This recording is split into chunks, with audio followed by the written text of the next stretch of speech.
ይህ የአማራ ድምጽ ራዲዮ ነው።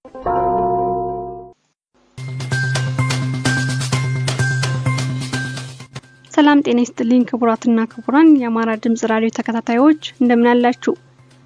ዘወትር ሰኞ፣ ሮብ፣ ቅዳሜና እሁድ የተዘጋጀው ለእናንተ የሚቀርበው የአማራ ድምጽ ራዲዮ የዛሬው የዕለተ ሰኞ ፕሮግራማችን ነው ተጀምሯል። በዛሬው ዝግጅታችን በመጀመሪያው ለእናንተ የሚደርሰው ዕለታዊ ዜና ነው። ከዕለታዊ ዜናው በማስከተል ኢትዮጵያዊነትን ማዕከል ያደረገ የፖለቲካ አደረጃጀት እንዴት ይቋቋም በሚል የህግ ባለሙያው አቶ ገናናው ያረጋል የጻፉትን ጽሑፍ ወደ እናንተ ይቀርባል። በመቀጠልም ሳምንታዊ ሆነው ኢትዮጵያ ትናንትናና ዛሬ የተሰኘው ጥናታዊ ጽሑፍ ሰዓቱን ጠብቆ ወደ እናንተ ይደርሳል። ኢትዮጵያ ትናንትናና ዛሬ የተሰኘውን ፕሮግራማችንን እያዘጋጁ የሚያቀርቡልን የአማራ ድምጽ ራዲዮ የስዊድን ባልደረቦቻችን ናቸው።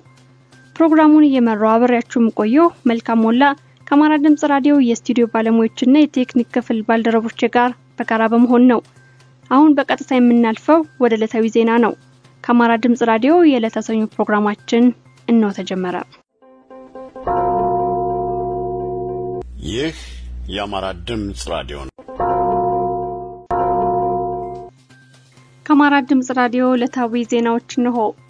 በአማራ ክልል ጎንደር፣ ደሴ፣ ኮምቦልቻ፣ ሐይቅ፣ ደብረታቦርና ሌሎችም ከተሞች የተካሄደው ሰላማዊ ተቃውሞ ሰልፍ በሰላም ተጠናቋል። ትናንት በመላ ሀገሪቱ በቤተ እምነት ላይ የሚደርሰው ውድበትና የምዕመናን ግድያ በተመለከተ በተጠራው ሰልፍ በአማራ ክልል ዋና ከተሞች ተደርጓል። በማለዳው በጎንደር ከተማ የጀመረው ሰልፍ በደሴ፣ ኮምቦልቻ፣ ደብረታቦር፣ መቄት፣ መካነ ሰላምና ሌሎችም ከተሞች ቀጥሎ ልዩ መልእክቶች ተላልፈውበታል። በዋናነት ሲጠቃለል የሀገርን ድንበር ጠብቃ ፊደልን ከነቁጥሩ ቀርጻ አንድነትን ከጀግነት ጠብቃ ላቆየች የኦርቶዶክስ ቤተክርስቲያን ይህ አይገባትም፣ ይህንን ያደረጉ በየደረጃው ያሉ የመንግስት አመራሮች ለህግ ሊቀርቡ ይገባል፣ ለቤተክርስቲያኗም ካሳና መልሶ ማቋቋም ይገባታል የሚለው መልእክት ተጠቃሽ ነው። በአዲስ አበባ ቅድስት ልደታ ቤተክርስቲያን ተጀምሮ ቢሆንም በጸጥታ ኃይሎች ተበትኗል። የተወሰኑትም ታፍሰው ተወስደዋል። ይሁንና በቤተክርስቲያን ቅጥር ግቢ በመዝሙርና ጸሎት ተካሂዶ ተለያይቷል። በመርካቶ አውቶቡስ ተራ አዲሱ ሚካኤልም ተመሳሳይ ነገር እንደነበር ከመረጃ ምንጫችን ለማወቅ ችለናል። በአምባሳደሩ አማካኝነት ከኢትዮጵያ ኦርቶዶክስ ተዋሕዶ ቤተክርስቲያን ጎን መቆማቸውን በማረጋገጣቸው ምክንያት በትናንቱ የጎንደር ሰላማዊ ሰልፍ የሩሲያው መሪ ቭላድሚር ፑቲንና የሩሲያ ኦርቶዶክስ ፖፕ ቄርሎስ በጎንደሩ ሰልፍ ተመስግነዋል። እንደዚሁም በጎንደርና በተለያዩ ቦታዎች ሙስሊም ወገኖች ስለ ቅድስት ቤተክርስቲያን ዝም አንልም በማለት ከክርስቲያን ወገኖቻችን ጎን ተሰልፈዋል። 17 የምግብ ዘይት ምርቶች መሰረታዊ ችግር ስላለባቸው ህብረተሰቡ እንዳይጠቀማቸው ማሳሰቢያ ተሰጠ። ኢትዮጵያ ምግብና መድኃኒት ቁጥጥር ባለስልጣን በአዲስ አበባና በሌሎች አካባቢዎች ባደረገው የገበያ ጥናት በ17 የምግብ ዘይት ምርቶች ላይ መሰረታዊ ችግር ስላለባቸው ህብረተሰቡ እንዳይጠቀማቸው አሳስቧል። ሉሉ ዘይት፣ አርሲ ዘይት፣ አሃዱ ዘይት፣ ድሬ ንጹህ የምግብ ዘይት፣ አሚን ንጹህ የምግብ ዘይት፣ ሮያል የምግብ ዘይት፣ ዳግም የተጣራ የኑግ ዘይት፣ ደጀን የምግብ ዘይት፣ ውብ የተጣራ የኑግ ዘይት፣ ለማ የኑግ ዘይት፣ አጋር የኑግ ዘይት ይጠቀሱበታል። የተጠቀሱትን ምርቶች ህብረተሰቡ እንዳይጠቀማቸው የኢትዮጵያ ምግብና መድኃኒት ቁጥጥር ባለስልጣን አሳስቧል። የአማራ ምሁራን መማክርት መስከረም 9ና 10 ይካሄዳል። በአማራ ብሔራዊ ክልላዊ መንግስት የአማራ ምሁራን መማክርት ጉባኤ በአዋጅ ቁጥር 265/2011 ተቋቁሟል። ማህበሩ የአማራን ህዝብ ተጠቃሚ የሚያደርጉ ተግባራትን በመከወን ላይ እንደሚገኝ ትናንት አዲስ አበባ ላይ በሰጠው መግለጫ አመልክቷል። ጉባኤው የአማራ ህዝብ የፍትህ፣ የእኩልነትና የዲሞክራሲ ትግልን ለጠንካራ ኢትዮጵያዊ አንድነት በሚል መሪ ቃል የፊታችን መስከረም 9ና 10 በባህር ዳር ይካሄዳል ተብሏል። ከአማራ ድምጽ ራዲዮ ዕለታዊ ዜናዎች እነዚህ ነበሩ። ከቀሪ ፕሮግራሞቻችን ጋር መልካም ቆይታ። ይህ የአማራ ድምጽ ራዲዮ ነው።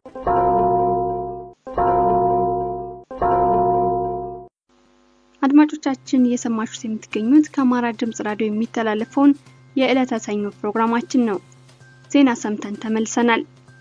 አሁን የምንሻገረው የተማከለ ትግል ለኢትዮጵያዊ ብሔርተኝነት በሚል ርዕስ አቶ ገናናው ያረጋል የኢትዮጵያዊ ብሔርተኝነትን ያማከለ የፖለቲካ ስርዓት እንዴት መዘርጋት እንችላለን፣ እየተዳፈነና እየቀዘቀዘ የመጣውን የኢትዮጵያዊነት ስሜት ወይም ኢትዮጵያዊነትን ማዕከል ያደረገ የፖለቲካ ስርዓት እንዴት መፍጠር እንችላለን በሚል ተግዳሮቶቹን ከመፍትሄ ሐሳቦቹ ጋር እየጠቀሰ የሚያስረዳ ጽሑፍ ነው። አብራችሁን ትቆዩ የአክብሮት ግብዣይ ነው። ራዲዮናችንን በገንዘብና በእውቀት መደገፍዎን አይርሱ። አስተያየትና ድጋፎም ያበረታናል። ይህ የአማራ ድምጽ ራዲዮ ነው።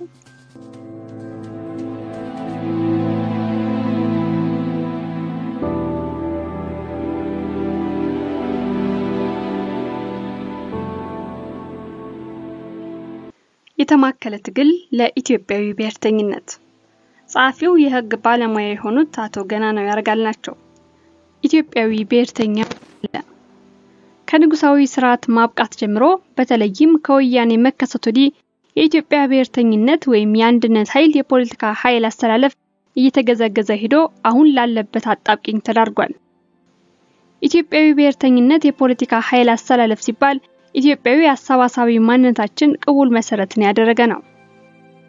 ኢትዮጵያዊ ብሔርተኛው የኃይል አስተላለፍ በሀገሪቱ ማህበረሰባዊ ቅቡልነት ቢኖረውም ከፖለቲካ ተጽዕኖ ፈጣሪነቱ ከተገፋ ሰነባብቷል።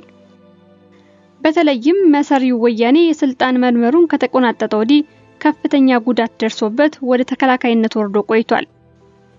አሁን ደግሞ ጭራሽ ወደ ጽንፍ ተገፍቶ የተገፋ አስተሳሰብ እንዲሆን መጠነ ሰፊ ሴራ እየተሰራበት ቀጥሏል። ኢትዮጵያዊ ብሔርተኝነት አሁን ላለበት አጣብቂኝ እንዲበቃ ያደረጉት ምክንያቶችን ለማስፈር ራሱን የቻለ የዳሰሳ ጥናት የሚጠይቅ ቢሆንም የተወሰኑ ውጫዊና ውስጣዊ ምክንያቶችን መጥቀስ ይቻል ይሆናል። አንደኛ፣ ኢትዮጵያዊ ብሔርተኝነት ከፍተኛ ማህበረሰባዊ መሰረት ያለው ሆኖ ሳለ ነገር ግን ፖለቲካዊና ህገ መንግስታዊ ውክልና እንዲነፈክ ተደርጓል። እንደ አንድ ህዝብ እንደ ኢትዮጵያዊ ዜጋ ህገ መንግስት የማፍለቅ ቅርጻዊ መንግስቱን የመወሰን የራስን እድል በራስ የመወሰን መብቱን ተነፍጓል። ከተለያየ ንዑስ ማንነት ወይም ብሔር የፈለቀ ሆኖ በኢትዮጵያዊ አሰባሳቢ ማንነት ስር ራሱን እንደ ኢትዮጵያዊ ዜጋ የሚመለከተው የህብረተሰብ ክፍል በወያኔ የፖለቲካ መዋቅር ውስጥ ዕውቅናና የፖለቲካ ውክልና የለውም። የአዲስ አበባንና የድሬዳዋን ህዝብ እንደማሳያ መውሰድ ይቻላል። በተቃዋሚ ጎራም ኢትዮጵያዊ ብሔርተኛውን የቅቡልነት መሰረት ያደረገ ዘላቂነትና ተአማኒነት ያለው አደረጃጀት ባለመፈጠሩ ኃይሉ እንዲበታተን ሳያደርገው አልቀረም። ባስ ሲልም ወደ ዘውግ አደረጃጀቶች እየተሳበ እንዲሄድ በመገደዱ አማካይነቱ እየሳሳ መጥቷል። ይህም የኢትዮጵያዊ ብሔርተኛውን ማህበረሰባዊ ቅቡልነት መሰረት እያሳሳው ነው። ሁለተኛ፣ የኢትዮጵያዊ ብሔርተኛው የህብረተሰብ ክፍል የፖለቲካ ውክልና በመነፈግ ብቻ አላበቃም። ጭራሽ ማህበረሰባዊ ውቅሩና መስተጋብሩ በራሱ እንዲበጣጠስና እንዲበታተን የማድረግ ዘመቻ ተከፍቶበት ቀጥሏል። ኢትዮጵያዊ እሴቶች የተሸረሸሩ በዘውግ ማንነቶች እንዲዋጡ የማድረግ ወትሮም ቢሆን በተለያዩ ንዑስ ብሔር ማንነቶች መስተጋብር የታነጸውን ተጋሪዎች በሚያናጋ መልኩ የፖለቲካ መክፈያ ምክንያት ያለው የህዝብን አሰፋፈር የማዛባት ጅምር መኖሩ ለዚህ አንዱ ማሳያ ነው። ህዝቦች ከአንድ አካባቢ ወደ ሌላ አካባቢ ተዘዋውረው ህይወታቸውን እንዲመሰርቱ ማህበራዊ፣ ኢኮኖሚያዊና ተፈጥሯዊ ገፊና ጎታች ምክንያቶች ሊኖሩ ይችላሉ። የኢትዮጵያ ህዝብም ለብዙ ዘመናት በጦርነት፣ በንግድ፣ በሃይማኖት፣ በባህል፣ በጋብቻ ወዘተ ምክንያቶች አንዱ ብሔር ከሌላው ብሔር ጋር የተሳሰረ የኖረ ነው።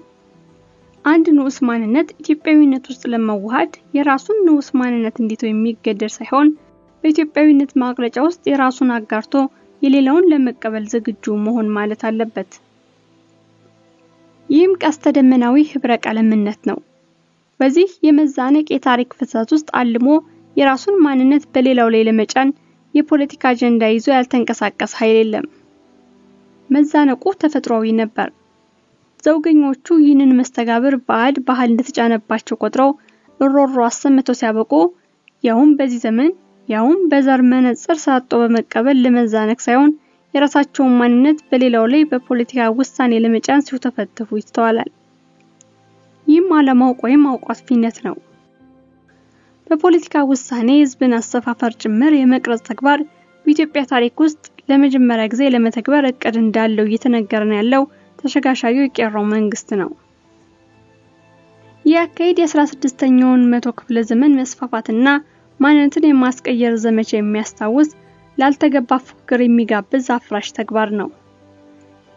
ገና ለገና በምርጫ ለማሸነፍ በማሰብ ያውም በዘር መስፈርት መራጮችን በመትፈልገው ስፍራ ለማስፈር ማሰብ ገላጭ ቃል የማይገኝለት በአይነቱ የተለየ ዘረኝነት ጥግ ነው።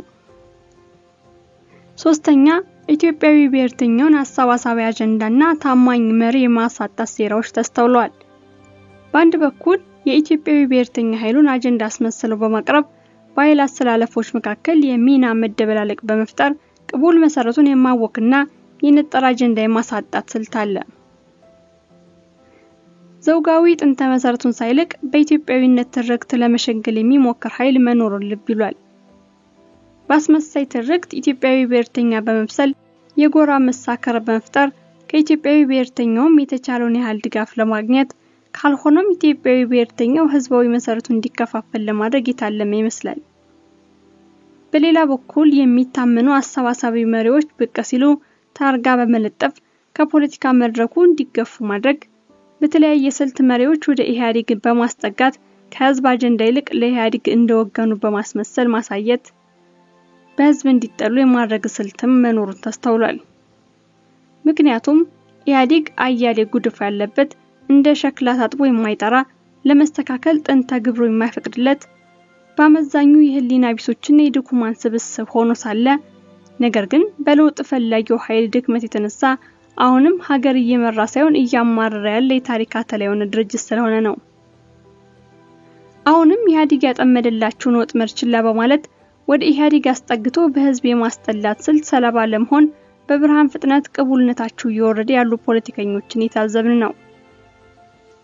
ባለንበት ሁኔታ ኢትዮጵያዊ ብሔርተኛው የማህበረሰብ ክፍል የነጠረ መሰባሰቢያ አጀንዳና የሚታመን አሰባሳቢያ አደረጃጀት አጥቶ በመዋዘል ላይ መገኘቱ ለዚህ አንዱ ማሳያ ነው። ምርጫ ቢደረግ እንኳን ማንን ነው የምንመርጠው የሚሉ ግለሰቦች መብዛታቸውን መታዘብ ይቻላል። አማራጭ ጠፋ ማለት ደግሞ ባጣቆይኝ ዳግማዊ ኢህአዴግ ሀገር እያደማች ተዘልቃለች ማለት ነው። በተጨማሪም ኢትዮጵያዊ ብሔርተኛ ኃይሉ እርስ በርሱ እየተከፋፈለ የፖለቲካ አደረጃጀቱ እንዲፈርስና የተሰባሰበ አደረጃጀት እንዳይኖረው ለማድረግ የእስር የግድያና የፖለቲካ ሴራ ተጠቂ እንዲሆን ተደርጓል። ለዘመናት ከሰፈረበት ቦታ በዘር መርሎ እንዲፈናቀል፣ የፖለቲካ ውክልና እንዳይኖረው፣ በልማት ስም ከይዞታው እንዲፈናቀል፣ በኢኮኖሚ እኩል ተጠቃሚ እንዳይሆን ለማድረግ ባድሏዊ አሰራር ማጉላላትና ማግለል ተፈጽሞበታል። ሃይማኖታዊና ሞራላዊ እሴቱ ተሸርሽሮ እርስ በርሱ እንዲቆራቆስ ተደርጓል። አራተኛ በኢትዮጵያዊነት ጥላ ስር በተጋሪዮሻችን የተመሰረተ አንድነት እንዳይኖረን ወይም አሰባሳቢ ማንነት እንዳይኖረን ሆን ተብሎ መሰረት የመናድ ስራ ተሰርቷል። ሐሳዊ የታሪክ ትርክት በቁንጽል እውነት ለውሶ በማቅረብ በመማሪያ መጻሕፍት ጭምር የሐሰት ታሪክ በማካተትና የሐሰት ፕሮፓጋንዳ በመንዛት የተቃረነ መነሻና መድረሻ እንዲኖረን ለማድረግ ተሰርቷል። የጋራ ታሪክ ወይም ወርስ፣ የጋራ መግባቢያ ቋንቋ፣ የጋራ እሴት፣ የጋራ ጀግና፣ የጋራ የሀገር ፍቅር ስሜት እንዳይኖረን ለማድረግ የሚሸረበው ሴራ እንደቀጠለ ነው። ይህም በልዩነታችን ላይ የተመሰረተ ስርዓት በመዘርጋትና ልዩነታችንን ለፖለቲካ ጥቅም መነገጃነት በመዋል የሚተገበር ነው። በቅርቡ እንኳን ኦርቶዶክስ ቤተክርስቲያንን ለመከፋፈል የሚደረገውን ሴራ እያስተዋልን ነው። ጥቃቱ የሚያተኩረው ራሱን በዘውግ መደብ ሳይፈርጅ አማካይ ተጋሪዮሽ ይዞ በዘለቀው ኢትዮጵያዊ ብሔርተኝነት ስሜት ባለው የህብረተሰብ ክፍል ላይ ነው። ኢትዮጵያዊነት የዘመናት የተጋሪዮሽና የመሰበጣጠር ውጤት መሆኑ ምን ሆኖ ሳለ በሐሳዊ ትርክት የአንድ ዘውግ ማንነት እንደሆነ ተደርጎ መቅረቡ አብሮነታችን እንዲሸረሸር አድርጓል። በተጨቋኝነት የተፈረጁት የዘውግ ማንነቶች ከኢትዮጵያ ጥላ ስር በማፈግፈግ ከራስ እየሸሹ ራስን በመፈለግ ሂደት ውስጥ እንዲኳትኑ ተደርገዋል። ከኢትዮጵያዊነት ወይም ብዝሃነት እየሸሹ ባሉበት ሁኔታ ስለ ብዝሃነት ተቆርቋሪ ሆነው ብቅ ይላሉ። ለዘውግ ወይም ብሔር መብት ተቆርቋሪ ነን ብለው ተነስተው ራሳቸው የሌላው ማንነት ማክበር ተስኗቸው ካልጠቀለልናችሁ በሚል ይኳትናሉ። ከዚህ በላይ ከራስ ጋር መጣላት ከየት ሊመጣ? ለኢትዮጵያዊ ብሔርተኛው መዳከም ውስጣዊ ምክንያቶች። ኢትዮጵያዊ ብሔርተኛ ችግር የራሱን የቅቡልነት መሰረት ገንብቶ ተገዳዳሪ ሆኖ ከመውጣት ይልቅ የዘውግ ብሔርተኞች በሚሰጡት የፖለቲካ አጀንዳ ኃይሉን የማሟጠጥ አባዜ ነው። በአንድ በኩል በግራው ኃይል የተጋረጠውን አደጋ ሳንሶ ያዋል። የትም አይደርሱም፣ ኢትዮጵያ እጆቿን ተዘረጋለች ወዘተ እያለ ከራሱ የሚጠበቀውን ሳይወጣ ይቀራል። በሌላ በኩል ደግሞ የተጋረጠውን አደጋ አብዝቶ በመስጋት የግራ ዘመሙን ዘውገኛ ኃይል በማባበልና በመለማመጥ ኃይሉን የማዋከን ተላላነት አለበት። ሁለቱም ተግባር የራሱን ኃላፊነት ካለመወጣት ይመነጫል። እንዲሁም ኃይልን ሁሉ ታለመለት መዳረሻ ከማነጣጠር ይልቅ ተከፋፍሎ ሲያበቁ የጎንዮሽ መቆራቆዝ ውስጥ የመግባት ሁኔታም ሌላው ምክንያት ነው። የተሰባሰበ አደረጃጀት ለመፍጠር ሲሞከር በአመዛኙ መሪ ለመሆን እንጂ ታማኝ ተከታይ ለመሆን የሚፈልግ የለም። ለጽኑ ሀገራዊ ወይም ድርጅታዊ ዓላማ ከመቆም ይልቅ ለግል ዝናና ውዳሴ መቸኮል አዝማማ ይታያል። አሁንማ በህዝብ ላይ መፈናቀልና ያልተገባ ስር ሲፈጸም የተቃውሞ ድምጻቸውን ለማሰማት የሚሽኮረመሙ አንዳንድ ፓርቲዎችንም እየታዘብን ነው።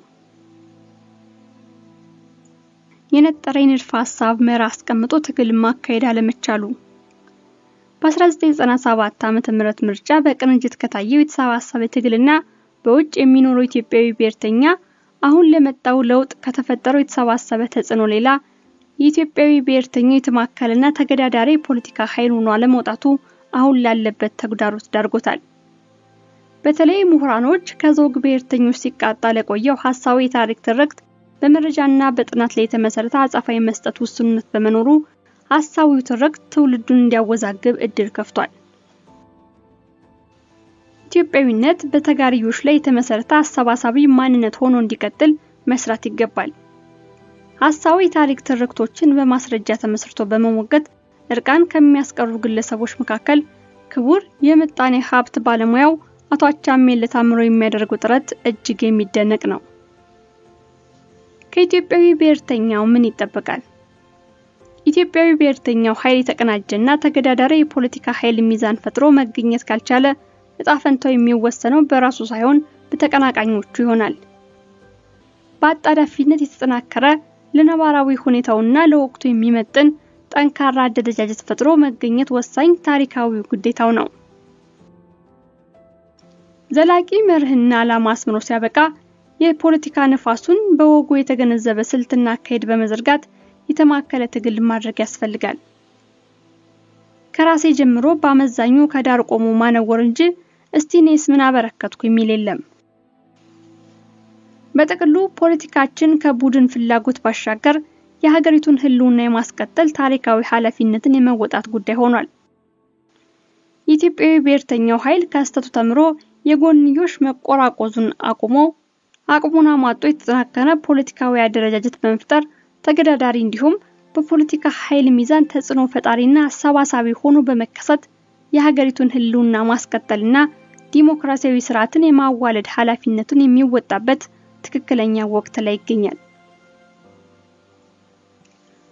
አንድ ትውልድ ያመከነውን ዘውገኛ ሐሳቤ በለውጥ ስም በድጋሚ ለሚቀጥለው ትውልድ ተደበስብሶ እንዳይሻገር ነቅቶ መታገል ያስፈልጋል። ለዚህም አንደኛ የተሰባሰበና የተማከለ አደረጃጀት መፍጠር፣ በተበታተነ ሁኔታ የተደራጁ ፓርቲዎች በውይይትና በመነጋገር ወደ ግንባርነት ወይም ወደ አንድ ድርጅትነት ለመቀየር መስራት እንዳለባቸው ነጋሪ ያሻው። በዚህ ረገድ ኢዜማ ለማሰባሰብ የሚያደርገውን ጥረት ጥሩ መሆኑን መታዘብ ይቻላል። ሌላው ቀርቶ ስለ ምርጫ ብናነሳ እንኳን በተበጣጠሰ ሁኔታ መታገል ኢህአዴግ ከዘረጋው ምርጫ ስርዓት አንፃር ለተቃዋሚዎች ምን ያህል ዋጋ እንደሚያስከፍልና ለኢህአዴግ ደግሞ ምቹ ሁኔታ እንደሚፈጥርለት ተገንዝቦ ለመሰባሰብ ጊዜ ሳይሰጡ መረባረብ ያስፈልጋል። ለአብነት አሁን ካሉት ፓርቲዎች ውስጥ በኢንጂነር ይልቃል ጌትነት የሚመራው መኢአድ፣ ኢዴፓ፣ አብን የመሳሰሉ የትግል ግንባር ቢፈጥሩ ከተቻለም ወደ ውህደት ቢያመሩ መልካም መሆኑን እንደ አንድ ዜጋ ድምጽ አጽንኦት ለመስጠት ያክል ነው። ህብረተሰቡ በአንጻሩ ጥሩ ተከታይ ለመሆን መዘጋጀት አለበት። እንኳን እንደኛ ሀገር በሴራ በዘረኝነትና በመጠላለፍ በተበከለ የፖለቲካ አውድ ውስጥ በተለይም ደግሞ ኢትዮጵያዊ ብሔርተኝነት መሰረት ያደረገ አደረጃጀት ቀናሲል ጀምሮ ለመቅጨት መጠነ ሰፊ እርምጃ በሚደረግበት የፖለቲካ አውድ ይቅርና በተሻለ አውድ እንኳን በፖለቲካ ትግል መውደቅ፣ መነሳት፣ መከፋፈል ያጋጥማል። ስለዚህም ህብረተሰቡ ተስፋ ሳይቆርጥ እንደ ግለሰብም ሆነ እንደ ድርጅት ተሰርቶ ያለፉ መጥፎ ትዝታዎች ትምህርት ወስዶ በአዲስ መንፈስ የተጠናከረና የተማከለ አደረጃጀት እንዲፈጠር የኢትዮጵያዊ ብሔርተኝነት የፖለቲካ አደረጃጀቶችን የማበረታታት በሐሳብም ሆነ በተቻለ አቅም የማገዝና በአባልነት ለመሳተፍ መሞከር እንዳለበት አጽንኦት ለመስጠት ያህል ነው። በተለይ ምሁራኖች በማማከር የተሰባሰበ አደረጃጀት እንዲፈጠር ፓርቲዎችን የመሸምገልና አለፍ ሲልም በአባልነት መሳተፍ ቢችሉ እጅግ ጠቃሚ ነው። ምክንያቱም ያለንበት ወቅት የሀገሪቱ ወደፊት ዕጣ ፈንታ የሚወሰንበት እጅግ አስፈላጊ የታሪክ እጥፋት ላይ እንገኛለን። በዚህ የታሪክ እጥፋት ውስጥ የኢትዮጵያ ብሔርተኛው ኃይል ተሰባስቦ ተጽዕኖን ማሳረፍ ካልቻለ ወደፊታችን በአሉታዊ ጎኑ ሊቀረጽ ይችላል። በ1983 በኢትዮጵያዊ ብሔርተኛው በህገ መንግስት ቀረጻውም ሆነ በፖለቲካዊ አወቃቀር ሂደት እንዲገለል በመደረጉ አሁን ላለበት ቁልቁለት ዳርጎታል። አሁንማ ተሰባስቦ ተጽዕኖን ማሳደር ካልቻለ ያለፈው ላለመደገሙ ምን ዋስትና ይኖረዋል? የፖለቲካ ጉዞ እምብርት ህዝባዊ አደረጃጀት ይመስለኛል። የኢትዮጵያዊ ብሔርተኛው ኃይል አሁን ያለበት ሁኔታ በተቃራኒው ነው። አንቂዎችም የፖለቲካ ፓርቲዎችም ሌሎች ተዋናዮችም ለተመሳሳይ መዳረሻ በአመዛኙ በተለያዩ ጀርባ እየቀዘፉ ስለሚነግዱ አይናበቡም። አንዳንዴም እርስ በርሳቸው ይላተማሉ። ለሰው ኃይልና ለሀብት ብክነት ይዳረጋሉ። በተጨማሪም ተሰባስቦ የመታገል ሁኔታው ለኢትዮጵያዊ ብሔርተኛ ወሳኝ ሆኖን ያክል ለዘውግ ብሔርተኞች አሳሳቢ ያለመሆኑን መገንዘብ ያስፈልጋል። ምክንያቱም ኢትዮጵያዊ ብሔርተኛው ከማዕከላዊ ስልጣን ተገፍቶ በተከላካይነት እንደቀጠለ ሲሆን በአንጻሩ የዘውግ ብሔርተኛው ከናጥፊ ሚናው የተሸጋሸገ ማዕከላዊ ስልጣኑን ተቆናጦ በአጥቂነት ሚናው ስለዘለቀ ነው። ይህ ሁኔታ ቁጭት ፈጥሮብን እንደ ቅንጅት አይነት ማዕበል መፍጠር ያስፈልጋል። ሁለተኛ አማካኝ ህዝባዊ የቅቡልነት መሰረቱን ማስቀጠል። ከሁሉም ንዑስ ማንነቶች ወይም ብሔር ራሱን በዘውግ መነጽር ሳይመለከት አማካኝ አስተሳሰብ ያዳበረውን የህብረተሰብ ክፍል ዜጋ ቀድሞ ለኢትዮጵያ ብሔርተኛው ኃይል ግብዓት ማድረግ ያስፈልጋል። በሀገሪቱ ውስጥ በቀጠለው የተቃርኖ ፖለቲካ ውስጥም ቢሆን አማካኝ ትልም እንዲፈጠር የሚሻ እጅግ ብዙ ህብረተሰብ ክፍል መኖሩን መርሳት የለብንም። የኃይል በተቃርኖ ፖለቲካ ወጀብ ተደናግሮ ስላደፈጠ የሌለ ይመስላል እንጂ መሰባሰብ ከቻለ የማታ ተጽዕኖ ከባድ እንደሚሆን ማሳያዎች አሉ። ወያኔ ዘረጋውና ተሸጋሻጊው ያስቀጠለው ዘውግ ተኮር የፖለቲካ ምንጣፍ አረሙን እንጂ ህሉን ለማብቀል የተመቸ ባለመሆኑ አማካኝ አስተሳሰብ ያለው የህብረተሰብ ክፍል በፖለቲካው ጎልቶ አለመታየቱ የሚጠበቅ ነው። ቀድሞውንም የፖለቲካ ውክልና ተነፍቆት የዜግነት መብቱ ተረግጦ አንገቱን እንዲደፋ የተደረገው ማን ሆነና? ይህ የህብረተሰብ ክፍል የሚታመን የአመራርና የአደረጃጀት ፋና ወጊ ጅምር ቀይሶ ቆስቁሶና አቅንቶ የሚያታግለውን ካገኘ ሚናው እጅግ ይጎላ ይሆናል። ትግሉ በዚህ መሰረት ላይ ሲቀጣጠል ጽንፈኛው ኃይልም ሆነ ተሸጋሻጊው ዳግማው ኢህአዴግ እየቀለጡ መሄዳቸው አይቀርም። ምክንያቱም ጥንታ ግብራቸው በስንጥቅ መካከል ህሉናን የማስቀጠል ስልት ስለሆነ ነው። ይህን ኃይል በኢትዮጵያ ብሔርተኝነት ስም ቀድሞ ማሰባሰብ ካልተቻለ አንድም መሃል ሰፋሪ ሆኖ እንደናወዘ ተደናግሮ ይቀራል፣ አሊያም በተቃርነው ወጀብ እየተሸረሸረ ወደ ዘውግ ከረጢት ውስጥ እየገባ በመሄድ ለዘውግ አደረጃጀቶች ግብዓት ይሆናል። ይህ ደግሞ ወያኔና የወያኔን ትል ማስቀጣዩ ተሸጋሻጊ ኃይል ወደሚፈልገው እጅግ አደገኛ ውጤት ይወስደናል። የዘውግ ፖለቲካ ቀቡል ህዝባዊ መሰረቱ እየፈረጠመ እንዲሄድና እንደ ተራራ የማይገፋበት ደረጃ ላይ ሊደርስ ይችላል። ሶስተኛ ወግ አጥባቂ ኢትዮጵያዊነት። በኢትዮጵያዊነት ላይ የተከፈተው ጥቃት መንታ ስለት ነው። በአንድ በኩል የማጠልሸት ትውልድ እንዳይረዳውና ራሱን እንዳይሆን በሐሰት የታሪክ ትርክት መጋረድ ሲሆን፣ በሌላ በኩል ደግሞ አንዳንድ የነቃ ትውልድ እንኳን ኢትዮጵያዊነቱን በቁመቱ ልክ ይዞ እንዳያነሳ የበግ ለምድ የለበሱ ሐሳዊ ቲያትረኞች አስመሳይ የኢትዮጵያዊነት ትርክት እየነዙ ያደናግሩታል። ትውልዱም እንዳይሞግታቸው ከስሩ የተነቀለና የጋራ ኢትዮጵያዊነት ልኬት ያላዳበረ ሆኗል። ለኔ ኢትዮጵያዊነት ማለት እንደዚህ ነው እንደዛ ነው እያሉ ያዋልሉታል። ባሰሲልም አዲስ ኢትዮጵያን እንገነባለን እያሉ በትውልዱ ይሳለቁበታል። አዲስ እናት እንስጥ እንደማለት መሆኑ ነው። ለመሆኑ አዲስ ኢትዮጵያ የትኛዋ ናት? ከቀደመ ጥንካሬያችን ተሰናስሎ ከስህተታችን የተማረ እንደ ጅረት የሚፈስ ቅብብሎች ቢሆን ከምክንያታዊነት ትውልድ የሚጠየቅ በመሆኑ ሰየው። ነገር ግን አዲስቷን ኢትዮጵያን ፈጥራለን የሚሉን ከራሱ ጋር የተጣላ በቀደመ ታሪኩ የማይኮራና በዘውግ የተጠረነፈ ትውልድ እየፈጠሩ ባሉበት ሁኔታ ነው። ለባንዳ ረዝራዦች አዲሷ ኢትዮጵያ ከቀደመ ክብሯ የምትቀዳ ሳትሆን ከዜሮ የምትጀመር ነች። ለመንታ ስለቱ የጥቃት ስልት መፍትሄ ኢትዮጵያዊነትን በቅጦ የተረዳ ወግ አጥባቂ ኢትዮጵያዊነት ነው። ወግ አጥባቂ ኢትዮጵያዊነት ሲባል እንደ ዘመነኞቹ ትርጓሜ አህዳዊነት፣ ብዝሃነትን የማያስተናግድ ኢትዮጵያዊነት ሰርተፊኬት ሰጭና ከልካይ መሆን የሚሉትን ማደናገሪያ ማለት አይደለም። ይልቅስ ኢትዮጵያዊነትና ኢትዮጵያዊ እሴትን በቅጡ ተገንዝቦ ሲያበቁ እንደ ማሳሰቢያ ማታጋያና ማነቃቂያ ግብዓት አድርጎ ህዝባዊነትንም ሆነ ኢትዮጵያዊነትን ከፍ የማድረጊያ መዳረሻ ያነገበ ነው። ለኢትዮጵያዊነት ፍሰታዊ ልኬትና አረዳድን ከማጽናት ይጀምራል። ኢትዮጵያዊነት ቢገባን ኖሮ የኢትዮጵያዊነት ክብር ቢገባን ኖሮ የዘረኝነት ዝቅጠቱ አጥንታችን ድረስ ዘልቆ ይሰማን ነበር። ኢትዮጵያዊነት ቢገባን ኖሮ ብዝሃነትን ለማስተናገድ መፍትሄው ኢትዮጵያዊነት ላይ ተኝተን ሌላ መፍትሄ ለማፈናለግ ባልባዘን ነበር። ኢትዮጵያዊነት ቢገባን ኖሮ የሰውነት ክብር በዘር ማንነት ባለወጥ ነው ነበር። ኢትዮጵያዊነት ቢገባን ኖሮ አንድን ሰው ሁለት ቦታ ለመክፈል ባልኳተን ነበር። ኢትዮጵያዊነት ቢገባን ኖሮ ፈረንጆች ባጠመዱን ወጥመድ ውስጥ ባልገባን ነበር። ትውልዱ የተከፈተበት አብይ ጥቃት ከራሱ የመነቀል ጥቃት ነው። ኢትዮጵያዊነት ለችግሮቻችን ሁሉ መፍትሄ አለው። እስቲ መርመር ይፈተሽ። በተለይ ዘውገኞቹ ለምን ከሩቁ እንደሚፈሩት ግልጽ ነው። ለዘረኝነት ማርከሻው እሱ እንደሆነ ስለሚያውቁት ነው። እውነተኛ ኢትዮጵያዊነት ልኩ ሲታወቅ ከዘውገኞች በተጨማሪ አስመሳይ ኢትዮጵያዊነት አራማጆችን ጭምር ይጋለጣሉ።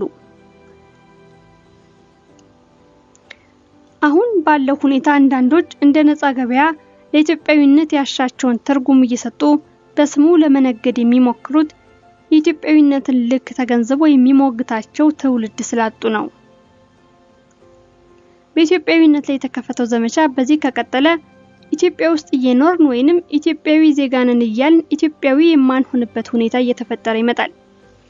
ምክንያቱም ነኝ በማለትና ወይም ኢትዮጵያዊ ዜጋ ነኝ በማለትና ወግ አጥባቂ ኢትዮጵያዊነትን ሆኖ በመገኘት መካከል ትልቅ ልዩነት እየተፈጠረ ነው። የአማራ ብሔርተኝነትን ቢሆን የአጭር ጊዜ ግቡ አማራው ተነጥሎ ከተቃጣበት የጥፋት ቀለበት ለመታደግ ቢሆንም ቅሉ የረጅም ጊዜ ግቡ ወግ አጥባቂ ኢትዮጵያዊነትን በማንገብ ለኢትዮጵያዊ ብሔርተኛው አደረጃጀት ደጀን ሆኖ የመውጣት ሊሆን ይገባዋል እንጂ ትግሉ ለባዴን ወንበር ብቻ እንዳይሆን መጠንቀቅ ያስፈልጋል። አራተኛ የዘውግ ብሔርተኞችን አካሄድ የሚመክት የተጠና ስልት መከተል። ለአብይ ጥቃት አብይ አጠፋ። የዘውግ ብሔርተኛው ኃይል በአመዛኙ የተዛነቀ መዳረሻ ሲኖረው ያካሄድ ልዩነት ዝንባሌ ይስተዋልበታል። ለአብነት የኦሮሞ ብሔርተኝነትን እንውሰድ። በወቅታዊ ሁኔታ በሁለት ዘርፍ እየተከሰተ ነው። ሁለቱም ዘርፍ በአመዛኙ የወያኔን ቁልቁለት ያለቀቀና የወያኔን የውር በትር የሚከተል ነው። መዳረሻው በአመዛኙ ጠቅላይ የበላይ መሆንን ወይንም መገንጠልን ያለመ ሆኖ ከሁለቱ ወደ አንዱ የማተኮር የዝንባሌ ልዩነት ይስተዋልበታል።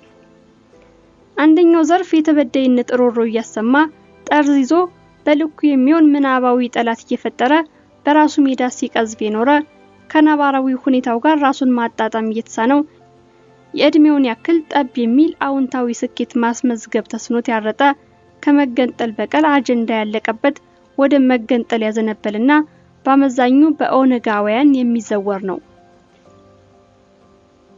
ሁለተኛው ዘርፍ ከጥንታባሪው ዝንፍ ሳይል የኢትዮጵያዊ ብሔርተኝነትን ጭንብል ለብሶ የጎራ መደበላለቅ በመፍጠር እያደናገረ ከመገንጠል ይልቅ የኦሮሞማን የበላይነት በኢትዮጵያዊነት ኪሳራ ኦን ለማድረግ የሚያስችል አካሄድ የሚከተልና በአመዛኙ በአቢቹ የሚመራው ነው።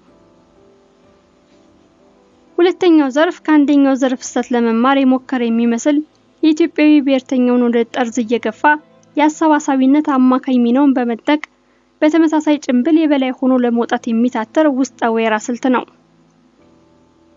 ራሱ ዘውገኛ ሆኖ ሲያበቃ በተቃርኖ መካከል ለዘብተኛ ለመሆን በመቃጣት ሌላውን በዘውገኝነት ይፈርጃል።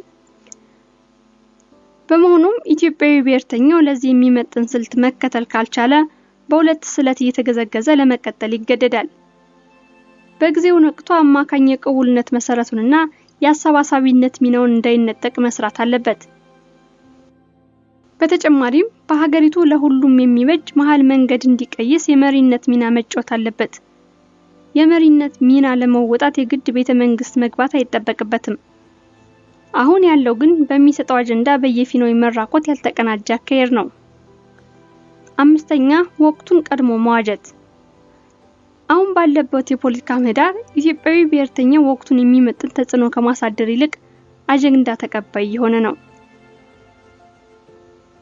ለአብነት ብንወስድ ባለንበት ሁኔታ የህገ መንግስት ንቅለ ተከላ፣ ብሔራዊ መግባባት፣ የስርዓት ለውጥ ለማዋለድ የዲሞክራሲያዊ ተቋማት ግንባታ ወዘተ ቁም ነገሮች አጀንዳ መሆን ሲገባቸው በአንጻሩ የህገ መንግስቱን ቁልቁለት ተከትሎ የክልልነት ጥያቄን ማስተናገድ፣ ከስርዓት ለውጥ በፊት ለምርጫ የመጣደፍ ወዘተ አደገኛ አጀንዳዎች ሲራመዱ ኢትዮጵያዊ ብሔርተኛው በቸልታ እየተመለከተው አንዳንዴም እየደገፈው ይገኛል። የደቡብ ክልልን የንዑስ ክልልነት ቁልቁለት ለአብነት ብንወስድ ዘውገኞቹ አጀንዳውን እየዘወሩት ያሉት ለዘውግ መብት ተጨንቀው ሳይሆን ለአፍራሽ ዓላማቸው ግብዓት የሚሆን የፖለቲካ ኃይል አስተላለፍ እያፈረጠሙበት ነው። በኢትዮጵያዊ ብሔርተኛው የሚታለመውን የህብረ ብሔራዊ መልካም ምድራዊ ፌደራላዊ አወቃቀር የመዘርጋት ውጥን ተጨባጭ ምሳሌ የሆነውን ደቡብ ክልልን አስቀድሞ ለመበተንና ህገ መንግስታዊ ንቅለ ተከላን የማዳፈኛ ስልክ አድርገው እየተጠቀሙበት ነው። ኢትዮጵያዊ ብሔርተኛው በአንጻሩ ሁኔታውን ቀድሞ በመዋጀት ነቅቶ ከማንቃት ይልቅ ጉዳዩ ከመብት አንጻር ብቻ በቅን ልቦና እያየው አብሮ ያጨበጭባል። ይህ አካሄድ የራስን ውድቀት እንደማፋጠን ነው። በተጨማሪም ወሳኝ ቅድመ ሁኔታዎች ሳይሟሉ ወደ ምርጫ መግባት ለዳግማዊ ኢህአዴግም ሆነ ለዘውገኞቹ ሳያሸንፉ አሸነፍን ለማለት መልካም አጋጣሚን ይፈጥርላቸዋል። በመሆኑም ኢትዮጵያዊ ብሔርተኛው ኃይል በሚሰጠው አጀንዳ ተበታትኖ ከመራቆት ይልቅ በተማከለ አደረጃጀት የራሱን ሚና መወጣት ይገባዋል። ቸር ያቆየን። ምኒልክንና የጎበና ዳጮን ሀገር እግዚአብሔር አረሟን ነቅሎ ወደ ከፍታው ይመልሳት።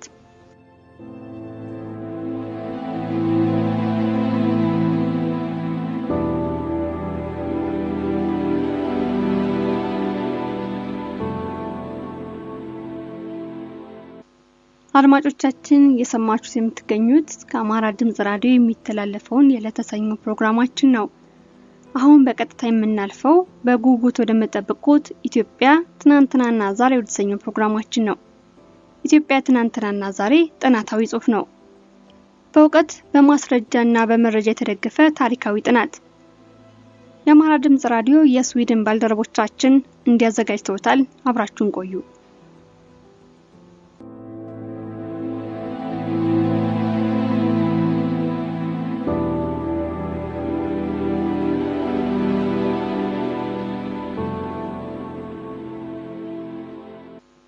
አድማጮቻችን ይህ የምታዳምጡት የአማራ ድምጽ ራዲዮ ነው። ከዚህ ቀጥለን ከአማራ ድምጽ ራዲዮ በየሳምንቱ እየተዘጋጀ የሚቀርበውን ኢትዮጵያ ትናንትናና ዛሬ የተሰኘውን ዝግጅት እናስደምጣለን። ታሪኩ ያልተጻፈው የማን ነው? የኦሮሞ ወይስ የተቀሩት የኢትዮጵያ ነገዶች? ባለፉት 44 ዓመታት የኢትዮጵያ የግራ ፖለቲካ ውስጥ ዕውቀት እስኪያክል ድረስ ሲደጋገም የሰማነው አንዱ የፈጠራ ትርክት የኦሮሞ ብሔርተኞች ታሪካችን አልተጻፈም እያሉ ሲያስተጋቡት የከረሙት የድንቁርና ፕሮፓጋንዳ ነው። ይህንን ትርክት የሚያስተጋቡት ኦነጋውያን ብቻ ሳይሆኑ ኢትዮጵያዊ ብሔርተኛ ነን የሚሉ ፖለቲከኞች ቢሆኑም እውነቱ ግን በተቃራኒው ነው። ከኢትዮጵያ ነገዶች ሁሉ እንደ ኦሮሞ ሙሉ ታሪክ በሐቀኛ ጸሐፊ የተጻፈለት የኢትዮጵያ ነገድ የለም። የኦሮሞ ታሪክ ከጥግ እስከ ጥግ በሐቀኛ ብዕር ሙሉ አድርገው የጻፉት የ16ኛው መቶ ክፍለ ዘመን የብርብር ማርያም መነኩሴው አባ ባህሪ ናቸው። በአባ ባህሪ እንደተጻፈው አይነት የኦሮሞ ታሪኩ የተጻፈለት ሌላ የኢትዮጵያ ነገድ የለም። የጥላቻ ማህደሮቹ ኦነጋውያን ግን ውለታ ቢሶች ስለሆኑ ከኢትዮጵያ ነገዶች ሁሉ በልዩ ሁኔታ ታሪክ ሙሉ ተደርጎ የተጻፈለትን ኦሮሞን ታሪኩ እንዳልተጻፈ ቆጥረው የበደል ትርክታቸው አካል ሲያደርጉት ይውላሉ። ታሪካቸውን መዝግበው ኦሮሞን የሙሉ ታሪክ ባለቤት ያደረጉትን ወደር የማይገኝላቸውን የታሪክ ጸሐፊ አባ ባህሪንም ደብተራ እያሉ ይሳደቡና ያወግዛሉ። ታሪካችን አልተጻፈም ብለው እያለቃቀሱና ታሪካቸውን ልቅም አድርገው የጻፉትን አባባህሪን ደብተራ እያሉ ሲሰድቡ የሚውሉት ኦነጋውያን የትኛውንም ያህል ሲራቀቁ ቢውሉ ከአባባህሪ የተሻለ የኦሮሞ ታሪክ ጽፈው እስከ ዛሬ ድረስ ሊያቀርቡና ሊያገኙ አልቻሉ። እንዳውም ቀዳሚዎቹ የኦሮሞ ታሪክ ጸሐፊ ነን የሚሉን እንደ ፕሮፌሰር መሐመድ ሐሰን ያሉት የኦሮሞ ብሔርተኛ ጸሐፍት የኦሮሞን ታሪክ የጻፉት ፕሮፌሰር ጌታቸው ኃይሌ ከግዕዝ ወደ አማርኛ የተረጎሙትን የአባባህሪን መጽሐፍ የቻሉትን ያህል ዝቀው ወደ እንግሊዝኛ በመተርጎም ነበር። ፕሮፌሰር መሐመድ ሐሰን ለሽያጭ ያቀረባቸው ሁለት መጽሐፍቶቹና በኦሮሞ ታሪክ ዙሪያ ያሳተማቸው አርቲክሎች ቀዳሚና ዋና ምንጭ አባባህሪ በ16ኛው መቶ ክፍለ ዘመን የጻፉት ዜናሁ ለጋላ ቢሆንም ፕሮፌሰሩ ግን ሁለት መጽሐፍና በርካታ አርቲክሎች እንዲጽፍና እንዲታወቅ ያስቻለችው ብቸኛ የኦሮሞ ታሪክ ቀዳሚ ምንጭ የሆኑትን አባባህሪን ሲያወግዝ እንጂ ሲያመሰግን ታይቶ ተሰምቶ አይታወቅም። ባጭሩ ከኢትዮጵያ ነገዶች ሁሉ እንደ ኦሮሞ ያጻጻፉን ጥራቱንና የሥነ መዋቅር ልቀቱ ፊልም የማየት ያህል እንዲሰማን ተደርጎ በትዝታ 500 ዓመትን ወደ ኋላ መልሶ ታሪኩ የተነገረበትን ዘመን የኖሩ ያህል ስሜት በሚፈጥር መልኩ ታሪኩ የተጻፈለት የኢትዮጵያ ነገድ የለም። ከሰሞኑ በአዲስ አበባ ከተማ የሰነበቱት ውለታ ቢሶቹ ኦነጋውያን የጥላቻ ዶክተሮችና ፕሮፌሰሮች በአባባህሪ እንደተጻፈው የኦሮሞ ታሪክ አይነት የተጻፈ የአማራ፣ የትግሬ፣ የጉራጌ፣ የሲዳማ ወዘተ ታሪክ አቅርቡ ቢባሉ መልስ የላቸው። ውለታ ቢሶቹ ኦነጋውያንና ተከታዮቻቸው ከኢትዮጵያ ነገዶች ሁሉ በላይ ታሪኩ ሙሉ ሆኖ የተጻፈለትን ኦሮሞ በጥናት ማኅበር ጉባኤ ፊት ቀርበው ኦሮሞ ታሪኩ አልተጻፈም ማለታቸው የጥናት ማኅበሩ በእውቀት ጾመኛነታቸውና በድንቁርናቸው የሚመኩ የበሉበትን ወጭት ሰባሪና የጎረሱበትን እጅ ነካሾች ስብስብ መሆኑን ብቻ ነው የሚያሳየው። በእውነቱ የአባባህሪን መጽሐፍ አንብቦ ለጨረሰና ያጻጻፉን ጥራትና የሥነ መዋቅሩን ልቀት ላስተዋለ ፊልም የማየት ያህል ቢሰማው አይፈረድበትም። መጽሐፉ በትዝታ 500 ዓመትን ወደ ኋላ መልሶ ታሪኩ የተነገረበትን ዘመን የኖሩ ያህል ስሜት ይፈጥራል። በአዲስ አበባ ጥናት ያሉትን አቀረብን ያሉትን ኦነጋውያን ግን ይህንን የመሰለ የኦሮሞ ታሪክ የጻፉትን አባባህሪንና መጽሐፉን ከግዕዝ ወደ አማርኛ በስተርጅና ዘመናቸው ዕረፍት ሳያምራቸው የተረጎሙልንን ፕሮፌሰር ጌታቸው ኃይልን ሲያብጠለጥሏቸው ሰንብተዋል።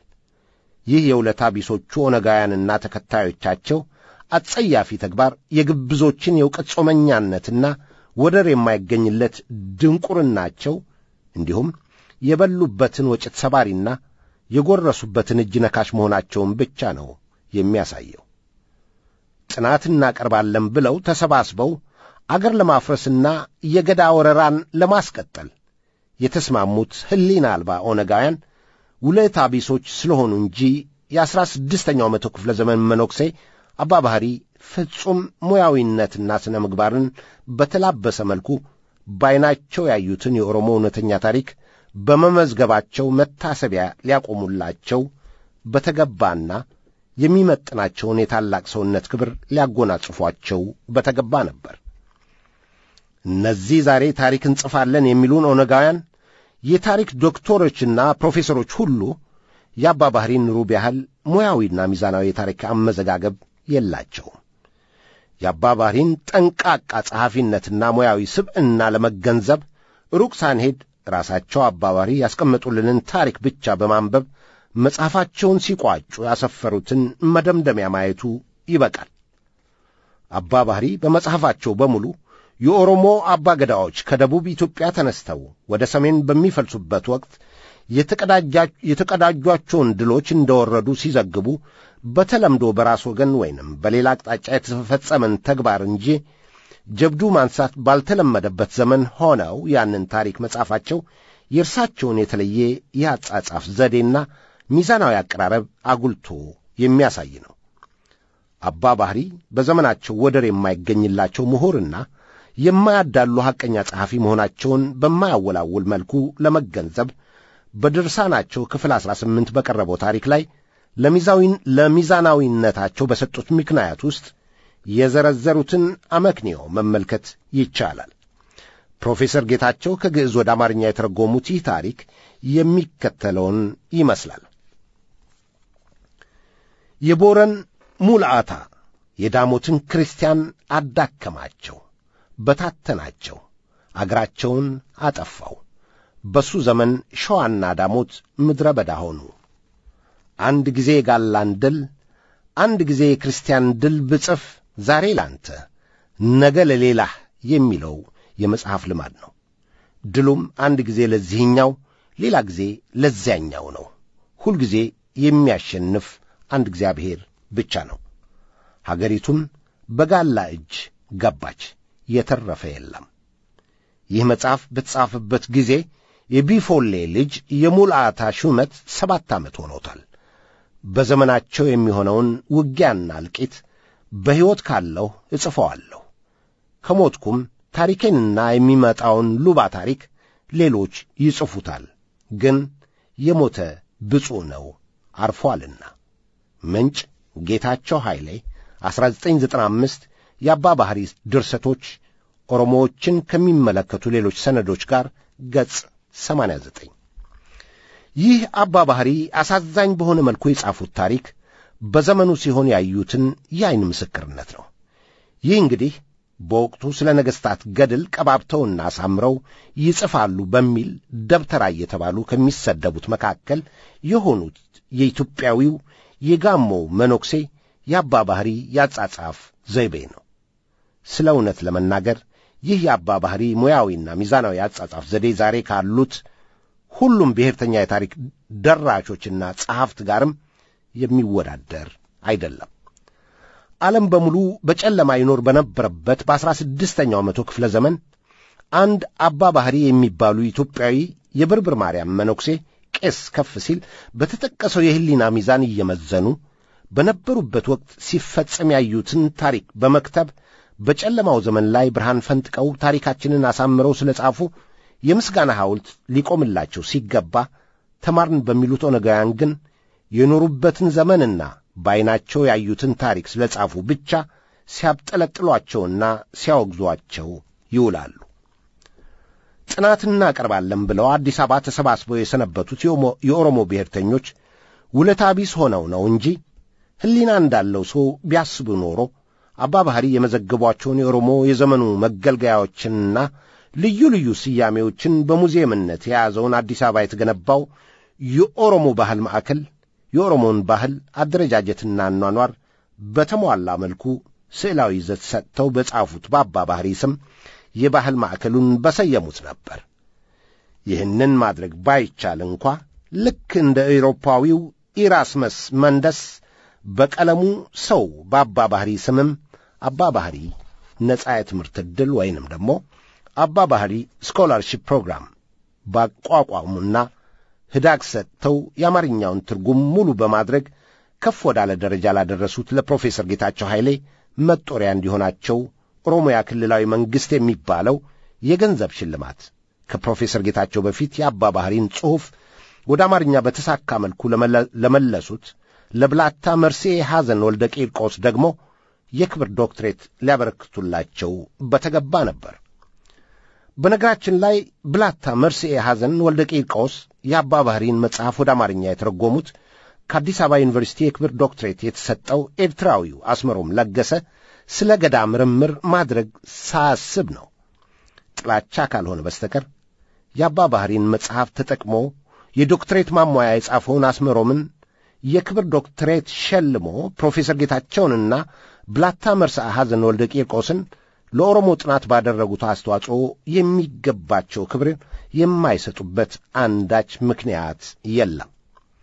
ኦነጋውያን አገር ለመመስረት ሲነሱ ስለ ኦሮሞ ባህል ያስተጋቡትን ዕድሜን መሠረት ያደረገውን የቦረናና የባሬንቱ የገዳ አደረጃጀት ከሥራ ስምሪት ጋር አዋደው ለታሪክ ያበረከቱት አባ ባሕሪ እንጂ አስመሮም ለገሰ አልነበርም።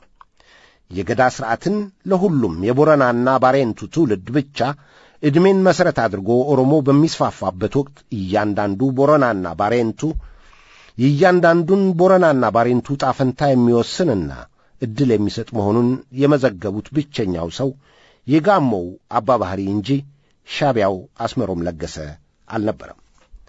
ኦነጋውያን በአባ ባህሪ የተጻፈውንና በየ8 ዓመቱ የሚካሄደውን የቦረናና ባሬንቱ ሥልጣን ልውውጥ ታሪክ በማውሳት ፑሉልቶ ዲሞክራሲን ከኦሮሞ ወስዷል የሚሉትን ትርክታቸው ለማሳየት በማጣቀሻነት የሚያቀርቡት ብቸኛው ምንጭ የአባ ባህሪን ዜናሁ ለጋላ እንጂ ያስመሮምን የዲግሪ ማሟያ ወረቀት አይደለም።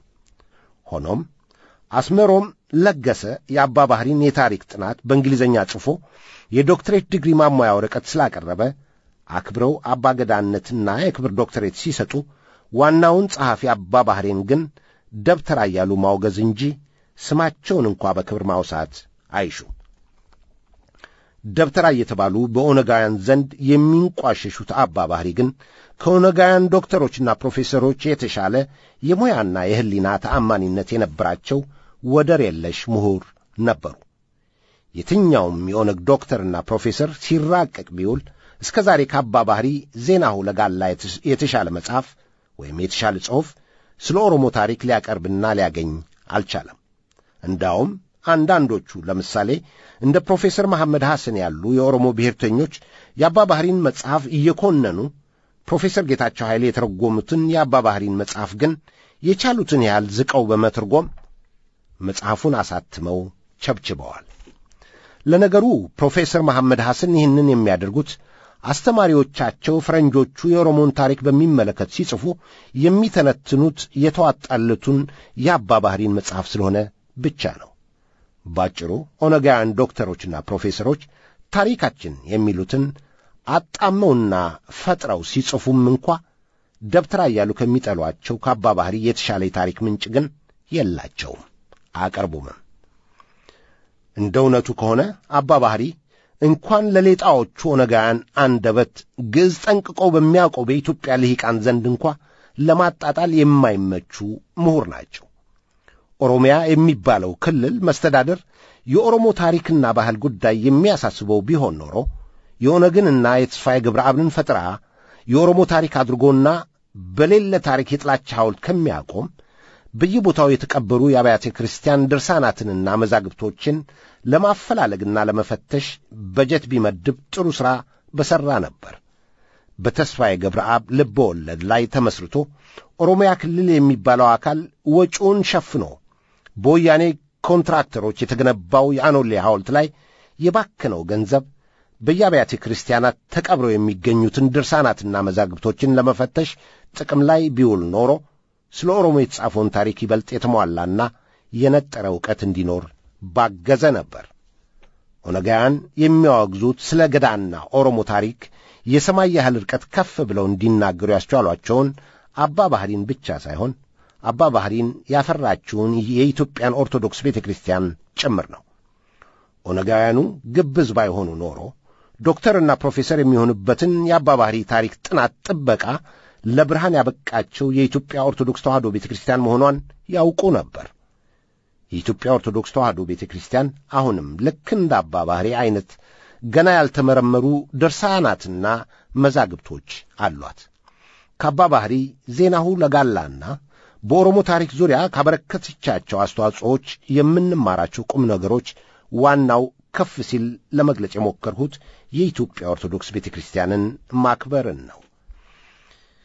የኢትዮጵያ ኦርቶዶክስ ቤተ ክርስቲያን ያፈራቻቸው አባ ባህሪ የኦሮሞ ወታደራዊ ጭፈራ ጥንካሬ ተንትነው ሲያበቁ፣ በአንጻሩ ደግሞ የኢትዮጵያን መንግሥት ድክመት ሲነቅፉ እንደርሳቸው ካህን የሆኑ ሰዎችና ካህን ያልነበሩ ሰዎች ከውጊያ ለመሸሽ ሲሉ ካህንነትን መምረጣቸውን በመተቸት እውነታውን ሲያስቀምጡ ኦሮሞን ጠላት ብለው አሳንሰው የኢትዮጵያን መንግሥትና ወገኖቹን ወዳጅ ብለው አግዝፈው አልጻፉም። በእውነቱ እንደዚህ አይነቱ የኦሮሞ ታሪክ ጸሐፊ አባ ባህሪ ሳይሆን አባ ኦሮሞ መባል በተገባቸው ነበር። እውነታው ይህ ሆኖ ሳለ አሜሪካ አገር በሚኖሩና ምሁራንን በሚሉ አገር ለመመስረት በተደራጁ የኦሮሞ ብሔርተኞችና በኦነግ ደጋፊ አሜሪካውያን እርዳታ የተቋቋመው የኦሮሞ የጥናት ማኅበር ወይንም በእንግሊዝኛ አጠራሩ ኦሮሞ ስታዲስ አሶሲዬሽን ኦሳ ወይንም ኦሳ የሚባለው ተቋም ግን ዕድሜ ልኩን ሲያላዝን የኖረው በሌላ ነገር ተጠምዶ ነው።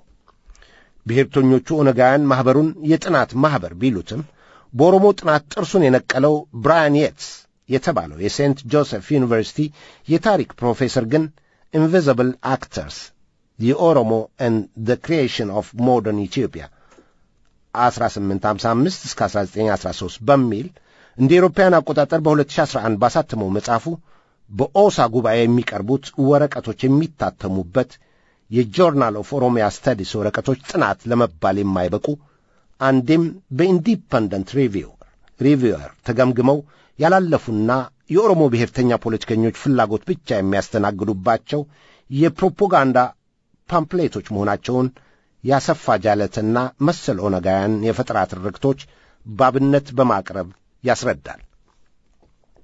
የኦሳን ህትመቶችን በሙሉ ለመረመረ ማንም ሰው ፕሮፌሰር ብራያን በሚለው ይስማማል። በኦሳ ጉባኤ ወረቀት የሚያቀርቡ ኦነጋውያን ዶክተሮችና ፕሮፌሰሮች እሽቅድምድም ታይቶና ተሰምቶ የማይታወቅ የፈጠራ ታሪክና የኀጢአት ክስ የማምረት ይመስላል። አንዱ ኦነጋዊ ዶክተር በአንዱ የኦሳ ጉባኤ አግኝቼ ያለውን ምኒልክ ኦሮሞን ጨፍጭፏል ብሎ ሲያቀርብ፣ ሌላኛው የመንፈስ ወንድሙ ደግሞ በቀጣዩ የኦሳ ጉባኤ ባቀረበው ዝባዝንኬ ምኒልክ 5 ሚሊዮን ኦሮሞ ጨፍጭፏል ብሎ ሌላ ሸቀጥ አመረተ። በዚህ በሁለቱ ኦነጋውያን ዶክተሮችና ፕሮፌሰሮች ፉክክር የተማረከው ሌላኛው ያበደ ኦነጋዊ በተከታዩ የኦሳ ጉባኤ ቀርቦ አፍሪካዊ ሂትለር ነው በማለት ከሱ በኦሳ ጉባኤ ፊት ጥናት አቀረብኩ ያለው ሰውዬ ምኒልክ ጨፈጨፋቸው ያላቸውን ኦሮሞዎች ቁጥር ሂትለር ከጨፈጨፋቸው አይሁዶች ቁጥር ጋር ለማስተካከልና ምኒልክን የአፍሪካ ሂትለር ለማድረግ ተጨፈጨፉ የተባሉትን ኦሮሞዎች ቁጥር ወደ 6 ሚሊዮን በማሳደግ ሳይማር መጠምጠሙን ሳያንሰው ጉባኤው ወሲባዊ ብስጭቱን ወደ ፖለቲካ ለወጠበት። የኦሳ መድረኮች ሁሉ በዚህ መልክ የበለጠ በመዋሸት ተቀባይነት ለማግኘት ኦነጋውያን ዶክተሮችና ፕሮፌሰሮች የፈጠራ ታሪክ ውድድር የሚያቀርቡባቸው አስቀያሚ ቲያትሮች ናቸው። በጥናት ስም የተቋቋመው ኦሳ ከሰሞኑም አዲስ አበባ ውስጥ አካሄዱት ያለውን የ34ኛ ዓመት ጉባኤውን ሲያቀርብ ማኅበሩ ዘንድሮም ያው እንደ ድሮ ነው። ማኅበሩ የኦሮሞ ጥናት ማኅበር ነኝ ቢልም ዘንድሮም ልክ እንዳለፉት 34 ዓመታት ሁሉ የወረቀት አቅራቢዎቹ ማዕከል መከረኛው አማራ ነው። መቼ ይሆን በኦሮሞ ስም ተቋቋም የሚለው የዚህ ማኅበር ወረቀቶች አማራን ሳያወግዙ ስለ ኦሮሞ የሚያወሩትና ኦሮሞን ብቻ ማዕከል አድርገው ማቅረብ የሚጀምረው? መቼ ሲሆን ስለ ኦሮሞ ተቋቋም የሚለው ማኅበር መዝጊያ አማራን ሳያወግዝ ስለ ኦሮሞ ያስጠናውን ጨምቆ የሚያቀርበው? በማኅበሩ ጉባኤዎች ጥናት የሚያቀርቡ ተጋባዦች የሚደርቱት ወረቀት ርዕስ የኦሮሞ ምንትሴ ያለ ሐተታቸው ግን አማራን ማውገዝና ማውገዝን ጥናታችን የሚሉት ዝባዝንኬ ማዕከል ማድረጋቸውን የሚያቆሙት መቼ ይሆን? መቼ ሲሆን ማኅበሩ የሚያዘጋጃቸው መድረኮች ታሪክ ተጠንቶ የሚቀርብባቸውና በኢንዲፐንደንት ሪቪውር ተገምግመው ያለፉ እውነተኛ የምርምር ወረቀቶች ጉባኤ የሚሆነው? የኦሳ ወረቀት አቅራቢዎች በጉባኤያቸው መጨረሻ ላይ በሰጡት ምክር መሪያችን ያሉት አብይ አህመድ በኦሮሙማ መርህ እንዲገዛ አጥብቀው መክረዋል። ሆኖም ግን በኦሮሙማ አስተሳሰብ ኢትዮጵያን ማፍረስ እንጂ ማስተዳደር አይቻልም። ለሁሉ ነገር እርሾ ያስፈልገዋል። አገር ለመምራትም እንደዚያው። ለልጅ መፈጠር የእናት ማኅፀንና የእንቁላል አስኳል እንደሚያስፈልገው ሁሉ ለማንኛውም አካል ለመፈጠርና ለማደግ የተመቻቸ መነሻ ያስፈልገዋል። እነዚህ እርሾዎች ሳይመቻቹ አዲስ ተተኪ ወይንም የተሻለ ፍጥረት ሊመጣ አይችልም። አገሮች የሚፈጠሩበት ቀድመው ከነበሩበት ሁኔታ ለማሻሻል ወይንም በተሻለ ለመትካትም ቢሆን የሚሳካው ያንን የሚያመቻች አስኳል ነገር አለያም እርሾ ሲኖር ብቻ ነው። አንድ የጦር መሪ አገሮችን ወግቶ በቁጥጥር ውስጥ ስላደረገ ብቻ አገር አይመሰርትም፣ መምራትም አይቻለውም። ይህን በአገራችንም በውጭ አገሮችም የታየ ታሪክ ነው። የግሪኮችን፣ የሮማንን፣ የእንግሊዝን፣ የአሜሪካንን፣ የሩሲያን፣ የጃፓንን ታሪክ ብንመለከት አገሮቹ የተፈጠሩት አስኳል የሚሆን ምቹ ሁኔታ ስለነበራቸው ካልነበራቸው ከሌላ አገር እንደርሾ በመዋስ ነው። ድሮ የንጉሣዊ ቤተሰብ ያልነበራቸው አገሮች አገር ለመመስረት ሰማያዊ ደም ያለውን ከሌላ አገር አንዳንዴም ከባላንጣ አገር ይዋሱ ነበር። የዛሬው የኖርዌይ ንጉሣዊ ቤተሰብ የመጡት ከድሮ ገዢዎቻቸው ከዴንማርክና እንግሊዝ ነው። ካናዳ እንደ አገር የቆመችው ከእንግሊዝ አገር ዘውድ ተውሰው የአገራቸው ምልክት በማድረግ ነው። ሕገ መንግሥቶችንና የሕግ ሥርዓቶችን የመውሰድ እንደሆነም ታሪኩ ተወራራሽ ነው። ሌሎች ባህሎች የራሳቸውን ተጽዕኖ ወይንም አስተዋጽኦ ቢያደርጉም የመጀመሪያው እርሾ ለምን ኖረ የሚል ጥያቄ ግን አያስነሳም።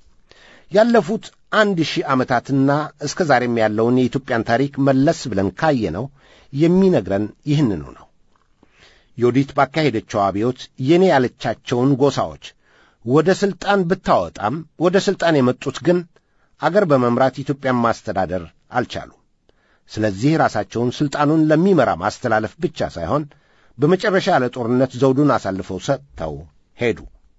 ግራኝ አህመድ ጦሩን ይዞ የኢትዮጵያን ግዛት መቆጣጠር ቢችልም የኢትዮጵያን ሕዝብ መያዝ የሚችል ባህላዊም ሆነ ስነ ልቦናዊ ዝግጅት ስላልነበረው ሌላውን ማጥፋት እንዳማራጭ ወስዶ መጨረሻ ሳይሳካላት ቀርቷል።